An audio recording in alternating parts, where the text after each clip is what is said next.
Thanks, Governor.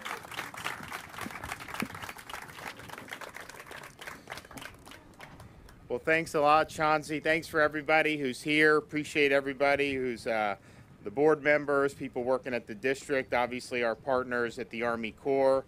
Joe Negron, congratulations. Great to see you here. I know you were instrumental in us being here today. So thank everybody for their commitment to the Everglades. As Chauncey said today, the South Florida Water Management District unanimously approved the project partnership agreement with the U.S. Army Corps of Engineers so that federal construction can finally begin on the critical EAA reservoir. Prioritizing Florida's vital water resources has been a major part of my administration. We pledged record funding, and people were excited about it, but they knew it would be an uphill battle. We did it the first year, and everyone was happy. We had it on track for the second year, and then COVID came.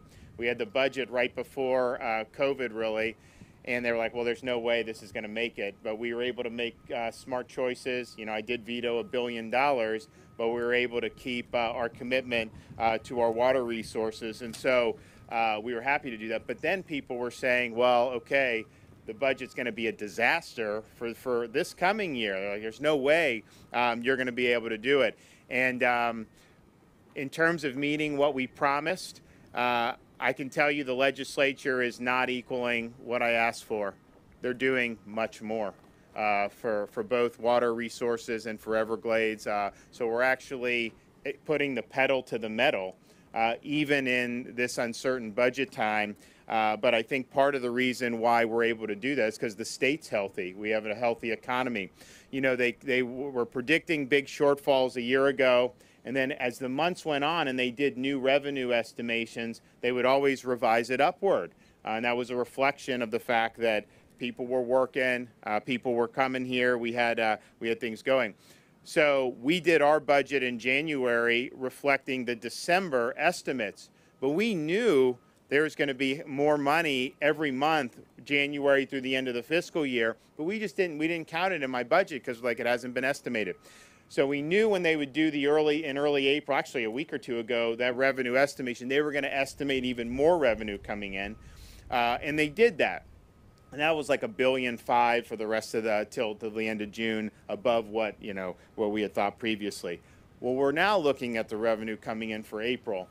So they just did a sharp upward revision like 2 weeks ago, and we think we're going to be $300 million over that upward revision for the month of April in terms of the tax revenue, that's coming in, and that's because sales tax, it's because of documents, it's just because the economy is performing far better than people thought. And so that's good in and of itself. Obviously, there's a lot of different things that we deal with when we talk about the budget, but in terms of having sustainable support for certainly for the state's portion of these projects, we haven't said the federal government needs to do all this. We've said we're going to do our share, and we want support. We want a partnership, and I think that that's what's happening today. I mean, if you look at the progress over the last 2 years, we've initiated the final phase of construction for the C-43 reservoir. We're nearing completion of the C-44 reservoir and stormwater treatment area. Just last month, many of you were with us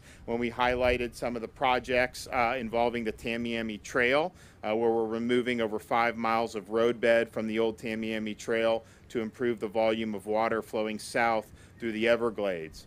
And so the progress, I mean, I think we're either, for the state's portion, we're either on schedule or ahead of schedule on all these major things, which is great. Now, the EAA reservoir project includes 2 major features: a treatment wetland that will clean water and a reservoir that will store excess water from Lake Okeechobee. And at my direction, South Florida Water Management District expedited the progress on the treatment wetland component, which the state of Florida is constructing. The district began constructing the stormwater treatment area last year, which was 12 months ahead of schedule. And as was mentioned, the project is scheduled for completion in 2023. The agreement today brings us one step closer to beginning construction of the second component of the EAA reservoir, the 10,500-acre above-ground water storage reservoir built by the Army Corps of Engineers. Now, we thank the Corps for the partnership. We urge them to execute the agreement as quickly as possible so that work can begin as soon as possible. We think that this project is absolutely essential to reduce harmful discharges to the northern estuaries and to help us send more clean water south to the Everglades. And so we hope, I think construction is anticipated to begin later this year. So we obviously support that, and we want to see as much progress as we can. So when we started in January 2019, we said we were going to be ambitious.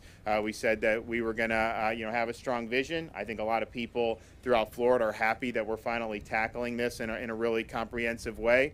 But we said, it's going to be, it's not like you just flip a switch, like you got to be on this. And so we've managed to stay the course. So we're happy about this today. And we obviously look forward to more achievements in the near future. And as I mentioned, I think the budget, and they're going through all this right now. I mean, this is going to come to a head in the next week and a half.